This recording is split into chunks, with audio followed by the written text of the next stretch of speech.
Kali ini saya ingin menceritakan kisah yang dialami oleh salah satu pekerja proyek jembatan yang bekerja di luar kota.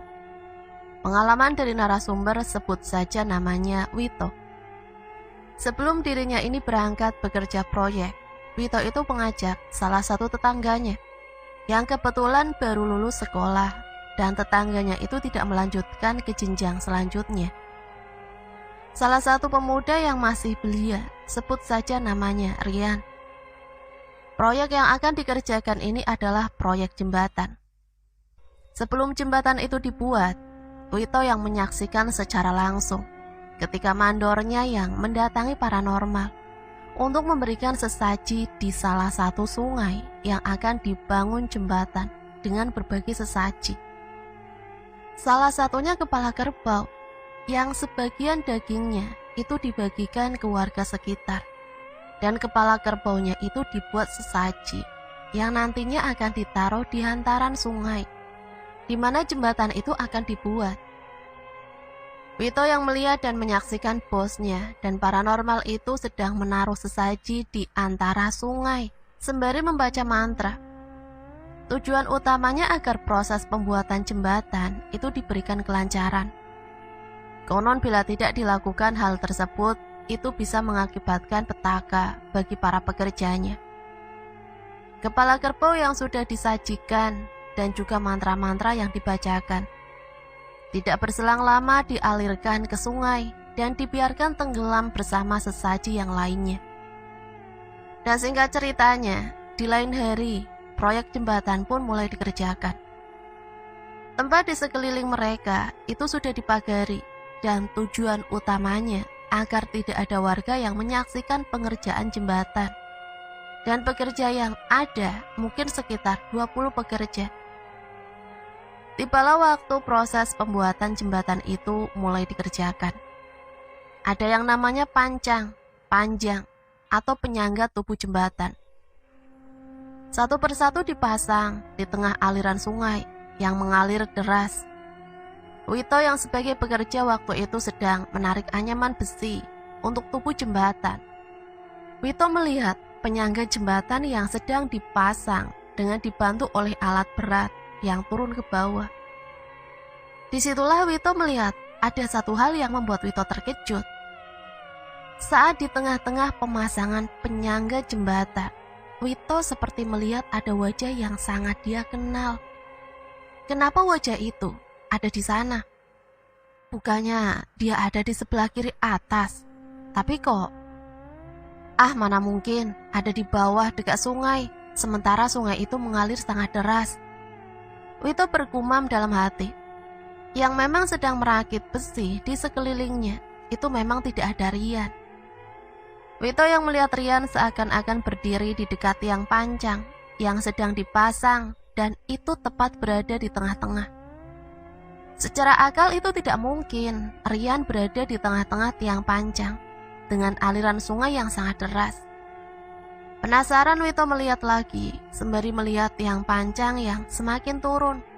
Dan Rian seperti orang yang akan tenggelam. Dalam benak Wito, mana mungkin dia ada di sana, di dalam tiang pancang yang akan tenggelam. Wito yang penasaran karena Rian itu seperti tenggelam di tengah-tengah sungai bersama tiang pancang yang terpasang. Wito mencari dan memanggil-manggil nama Rian. Yan, Rian, kamu ada di mana, Yan? Ujar Wito berteriak-teriak memanggil nama Rian. Ya Om, ada apa Om? Jawab Rian terdengar dari kejauhan. Alhamdulillah tidak apa-apa Yan. Ya sudah, lanjutkan pekerjaanmu. Ujar Wito terlihat senang ketika melihat Rian yang berada di belakangnya. Sampai beberapa minggu pembuatan jembatan itu dikerjakan, Wito yang mengalami kejadian mistis yang secara nalar itu tidak masuk akal. Setelah melihat Rian yang tenggelam bersama tiang pancang, hari berikutnya Wito melihat ada sosok wanita yang berbaju hijau dan sosok itu berdiri di tepi sungai yang seakan-akan melihat dan mengawasi para pekerja termasuk dirinya. Coba kalian lihat di tepi sungai itu, ada wanita berbaju hijau yang sedang mengawasi kita. Ujar Wito kepada teman-teman sekerjanya. Mana ada wanita berbaju hijau di sana? Di sana tidak ada apa-apa. Kamu ini ngawur aja, Wit. Jawab salah satu temannya. Wito yang mendengar jawaban dari rekan kerjanya bingung sendiri. Ih, jelas-jelas itu ada sosok wanita berbaju hijau. Tapi kenapa semuanya tidak melihat sosok tersebut? Ujar Wito menjelaskan kepada teman-temannya. Sudahlah Wit, lanjut saja kerjanya. Tidak usah dipikirin, itu cuma halusinasi kamu saja. Kamu tidak usah ngaco dan tidak usah aneh-aneh. Di sana itu tidak ada apa-apa. Jawab salah satu temannya, agar Wito tidak menghiraukan apa yang sedang dilihatnya. Akhirnya Wito melanjutkan pekerjaannya, karena memang pekerjaan mereka harus segera diselesaikan. Dan pengecoran tubuh jembatan itu memang sudah setengah. Tepat di tengah-tengah jembatan, namun saat Wito itu sedang menyelesaikan merakit anyaman besi, tiba-tiba Wito merasakan hembusan angin yang kencang, membuat bulu kuduknya merinding. Wito yang berada di atas jembatan, tepat di tengah-tengah tiang pancang, itu merasakan hawa yang aneh, membuat dirinya merasa ketakutan. Padahal Wito dikenal bukan orang yang penakut. Tapi dia memilih untuk berganti tempat dengan rekan kerjanya. Lalu kemudian Rian pun menggantikan Wito di tengah-tengah tiang pancang itu. Yan, sana kamu gantikan saya, lanjutkan pengecorannya ya. Ratakan. Salah satu mandornya Wito yang melihat Rian meratakan cor-coran itu merasa kalau Rian ini ada di antara tiang pancang bersama dengan cor-coran yang diratakan. Dan Wito melihat seperti ada kaki Rian yang tenggelam dengan cor-coran itu. Wito yang melihat itu tidak percaya sama sekali. Karena pada kenyataannya, Rian masih memakai sepatu, masih bisa berjalan, dan masih bekerja seperti biasanya. Semenjak melihat Rian yang seakan-akan tenggelam bersama tiang pancang dan melihat sosok wanita berbaju hijau, perasaan Wito semakin gelisah, tidak tenang, seperti akan terjadi sesuatu saja. Wito yang juga merasa hawanya yang aneh, yang membuat seluruh tubuhnya merinding. Di keesokan harinya, Wito yang sedang membereskan sebagian bahan bangunan tidak sengaja melihat tengkorak yang tertimbun di bawah bahan bangunan. Tidak hanya ada tengkorak saja, tapi juga ada sepasang pakaian yang berlumuran darah. Setelah dilihat secara jeli, sontak saja Wito terkejut. Ini kan pakaian yang kemarin Rian pakai, kok tertimbun di sini? Dengan keterkejutannya dan juga kebingungannya, Wito mencoba berpikir positif dan tetap tenang. Lalu kemudian Wito pun melanjutkan pekerjaannya. Saat tepat di tengah-tengah tiang pancang yang sedang dicor, karena memang ada 3 tiang pancang yang sedang dipasang, yang tujuannya agar jembatan itu bisa melengkung. Lagi dan lagi, Wito melihat sosok Rian yang berada di bawah tiang pancang dengan baju yang seperti berlumuran darah. Astagfirullahalazim, kenapa ini? Kenapa? Dari kemarin aku melihat Rian yang pada kenyataannya Rian masih baik-baik saja. Sampai singkat ceritanya pengecoran itu pun selesai. Saat Wito membuat samping jembatan yang dilakukan juga oleh para pekerja yang lainnya, Wito merasakan hawa yang lebih mengerikan, seakan-akan ada yang ingin menariknya. Dan Wito pun dengan jelas melihat ada kaki yang tenggelam. Sini sebentar, kamu melihat ada kaki yang tenggelam tidak? Ujar Wito kepada teman-temannya. Yang benar saja kamu ini, di mana memangnya? Tanya temannya penasaran. Itu loh, di bawah sana. Tunjuk Wito, tepat di mana kaki itu terhanyut di aliran sungai. Di mana? Aku tidak melihat apa-apa. Tidak ada yang aneh, hanya ada aliran sungai yang mengalir deras, serta beberapa kayu yang ikut terhanyut. Jawab temannya yang tidak melihat kejadian yang aneh. Wito yang mendengar itu sempat tidak percaya. Kenapa hanya dirinya saja yang melihat hal tersebut? Sudah, kita lanjut kerja saja, tidak usah kau hiraukan, kata temannya.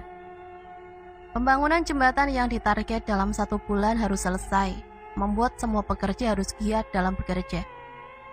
Namun tiba-tiba, tiang besi yang akan ditaruh sebagai sandaran untuk orang-orang yang berjalan kaki, itu secara tidak sengaja, yang diturunkan lewat eskalator itu terlepas mengenai kepala Rian. Sebagian pekerja yang melihat kejadian itu sempat berteriak, "Awas, awas, minggir, minggir!"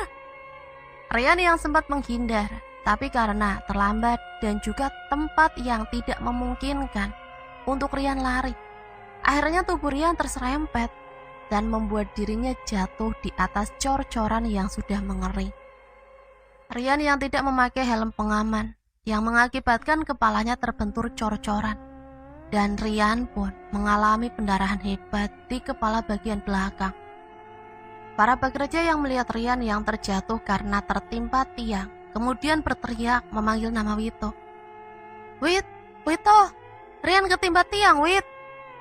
Semua pekerja yang mendengar teriakan dari salah satu temannya sontak saja kaget dan langsung meninggalkan pekerjaannya, bergegas melihat kondisi Rian yang sudah terkulai lemah tidak berdaya. Eskalator yang membawa tiang besi itu seketika dihentikan. "Kamu bekerja itu yang hati-hati, di bawah itu ada orang," bentak Wito kepada sopir eskalator. "Maaf, saya tidak tahu, tadi itu eskalatornya seperti terlepas sendiri, dan saya tidak bisa mengendalikan. Sekali lagi, saya minta maaf, Wit," jawab sopir eskalator memohon. Singkatnya, Rian yang dalam keadaan pingsan dengan pendarahan di belakang kepalanya. Sesegera mungkin para pekerja menghadang laju mobil yang melintas di seberang jalan, dan lalu kemudian langsung dihentikan, meminta bantuan mengantar menuju ke rumah sakit. Sesampainya di rumah sakit, keadaan Rian yang sedang pingsan, ternyata nyawa Rian sudah tidak tertolong lagi. Karena pendarahan yang terus-menerus membuat Rian kehabisan darah dan mengakibatkan Rian tidak bisa tertolong. Rian meninggal dunia di dalam perjalanan menuju rumah sakit. "Ya Allah, kenapa harus Rian yang menjadi korban?" ucap Mito yang sangat terpukul dengan meninggalnya Rian. Dirinya yang mengajak Rian bekerja, tapi pada kenyataannya Rian yang menjadi korban dari proyek jembatan. Padahal semula Wito ini bekerja, ikut proyek, tidak pernah mengalami kejadian-kejadian yang aneh, dan tidak pernah ada korban. Wito pun bingung bagaimana caranya harus menyampaikan kepada keluarganya Rian, karena Wito yang sudah diberi amanah oleh orang tuanya. Sebelum Rian berangkat ikut Wito bekerja, orang tuanya sempat menitipkan kepada Wito, "Tolong jaga Rian ya, Wit, saya titip Rian kepada kamu." Itu adalah kata-kata dari orang tuanya Rian kepada Wito. Wito pun kebingungan harus bagaimana menyampaikan kabar duka tersebut. Lalu kemudian mandor yang ada di situ menyarankan agar secepatnya menelpon orang tuanya Rian, agar orang tuanya Rian diberitahukan kabar duka tersebut. Lewat telepon akhirnya orang tuanya mendengarkan kabar kalau anaknya mengalami kecelakaan kerja yang membuat Rian harus meninggal dunia. Sontak saja orang tuanya Rian menangis histeris, tidak menyangka anaknya yang masih belia meninggal dunia. Singkat ceritanya, jenazah Rian akhirnya diantar ke rumah duka dengan mobil pribadi milik mandornya. Dan sampai di halaman rumahnya Rian, seluruh keluarganya berteriak histeris, "Rian, Rian, kamu kenapa?" isak orang tuanya Rian. Wito yang membawa jenazah Rian yang sudah dipeti, yang dibantu oleh beberapa tetangga, dan Wito pun sempat ditanya oleh orang tuanya Rian, "Apa yang sebenarnya terjadi sampai Rian meninggal dunia, Wit?" Orang tuanya Rian yang menghampiri telah meminta penjelasan apa yang sebenarnya terjadi. Wito yang didudukan dikelilingi oleh keluarganya Rian. Bukannya Wito mengaitkan semua kejadian yang dilihatnya di awal sampai dia melihat sosok Rian yang seperti tenggelam di tiang pancang. Bukan maksud Wito untuk mengaitkannya, tetapi pada kenyataannya Wito yang mengungkapkan segala unek-uneknya dan apa yang dia lihat selama bekerja di proyek jembatan. Mungkin karena Rian sebagai pekerja yang paling muda yang masih berjaga di antara para pekerja yang lain, mungkin itulah sebagai syarat proses pembuatan jembatan yang harus ada tumbal. Orang tuanya yang mendengar cerita dari Wito memahami kalau sebuah jembatan yang dibangun tidak mungkin mulus begitu saja tanpa adanya korban ataupun tumbal. Sebagai orang tua memang meyakini dan percaya dengan hal-hal yang berhubungan dengan pembangunan jembatan, apalagi di daerah terkenal dan kota-kota besar itu sangat rawan. Tapi waktu itu saat Rian yang meminta izin kepada orang tuanya untuk bekerja, tidak bilang kalau yang dikerjakan itu proyek jembatan. Orang tuanya hanya tahu kalau Rian bekerja sebagai pekerja proyek bangunan rumah atau gedung. Orang tuanya akhirnya memaklumi bahwa kejadian yang menimpa anaknya ini sudah kehendak Sang Kuasa. Mungkin ini adalah jalan yang sudah ditakdirkan untuk Rian itu sendiri. Wito biasa mengajaknya orang-orang yang sudah berpengalaman bekerja, dan di desanya Wito itu memang banyak para pekerja proyek, tapi takdir berkata lain. Wito saat itu mengajak Rian yang baru lulus sekolah, dan sekali ikut bekerja sama Wito, langsung Rian mengalami musibah sampai meninggal dunia. Singkat ceritanya, setelah pemakaman Rian selesai, Wito kembali ke rumah keluarganya, menemui orang tuanya, meminta izin untuk berangkat lagi ke tempat kerja karena memang proyek pembangunan jembatan belum selesai, dan sekaligus akan meminta pertanggungjawaban dari kontraktor atau mandor tempat Wito dan Rian bekerja. Dan keluarganya pun mengizinkan Wito untuk berangkat lagi. Sesampainya di sana, di tempat kerja, itu hampir 100% selesai. Hanya tinggal pagar yang mengelilingi jembatan itu dilepas. Wito pun membantu menyelesaikan pekerjaan yang belum selesai sebelum meminta pertanggungjawaban ke mandornya tentang kecelakaan yang menimpa Rian. Saat menyelesaikan pekerjaannya, Wito yang membongkar pagar. Entah apa yang dilihat. Rian itu seperti hadir dan nyata, sedang duduk di tengah-tengah jembatan tepat di bawah tiang pancang yang terpasang, yang dulu pernah ia lihatnya. Wito terkejut, sampai kesedihannya tidak bisa ditahan lagi. Sampai Wito pun harus meneteskan air mata, yang membuat pekerja yang lain sempat menegur Wito. "Kamu kenapa? Kok kamu menangis?" ujar salah satu temannya. "Saya melihat Rian duduk di bawah tiang pancang," jawab Wito sambil meneteskan air matanya. "Istighfar Wito, ikhlaskan kepergiannya Wito," jawab temannya menenangkan. "Iya, saya tahu, tapi saya tidak bisa terima kepergian Rian. Itu salah saya. Rian yang tidak tahu apa-apa harus menjadi korban. Kenapa harus dia yang menjadi korban?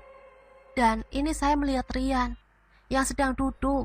Saya membayangkan dulu saya pernah melihat Rian saat saya sedang merakit anyaman besi untuk tubuh jembatan. Saat pemasangan tiang pancang di tengah-tengahnya itu, saya secara langsung melihat Rian. Antara percaya atau tidak, tubuhnya Rian itu ikut tenggelam bersama tiang pancang yang ditanam di tengah-tengah jembatan.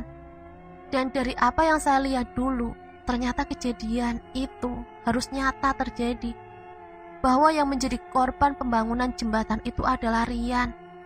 Kepala kerbau yang disajikan itu hanyalah simbol, tapi pada kenyataannya manusialah yang akan dijadikan korban jembatan." Wito menjelaskan pada teman-temannya. "Astagfirullah, Kang, sadar Kang, sadar," ujar temannya menyadarkan Wito. "Ya sudah, ayo kita lanjutkan bekerja lagi." Akhirnya Wito pun melanjutkan pekerjaannya sampai selesai, dan setelah itu Wito pun menemui mandornya untuk meminta pertanggungjawaban tentang Rian yang mengalami kecelakaan. Lalu kemudian mandornya pun memberikan santunan sesuai perjanjian yang telah disepakati. Singkat ceritanya, setelah santunan itu diserahkan kepada orang tuanya Rian, para pekerja termasuk Wito dan juga mandornya mengunjungi dan berziarah ke makam Rian. Semua teman-teman seprofesinya mendoakan di makam Rian. Semoga arwah Rian bisa tenang dan bisa diterima di sisi Allah Subhanahu wa Ta'ala. Cerita ini menjadikan wawasan dan pemahaman tentang jembatan yang mitosnya itu ada tumbalnya. Itu memang bukan mitos, tapi itu fakta yang dialami oleh Wito yang mengalaminya sendiri. Bahwa kecelakaan kerja itu adalah sebagian tumbal dari proses pembuatan jembatan yang Wito kerjakan. Nah, itulah sepenggal cerita yang bisa Mimin bagikan. Tetap berhati-hati dalam bekerja ya. Semoga kita semua selalu dalam lindungan Allah Subhanahu wa Ta'ala. Sampai di sini Mimin pamit undur diri. Mohon maaf apabila banyak salah kata. Sampai berjumpa kembali di video Mimin selanjutnya.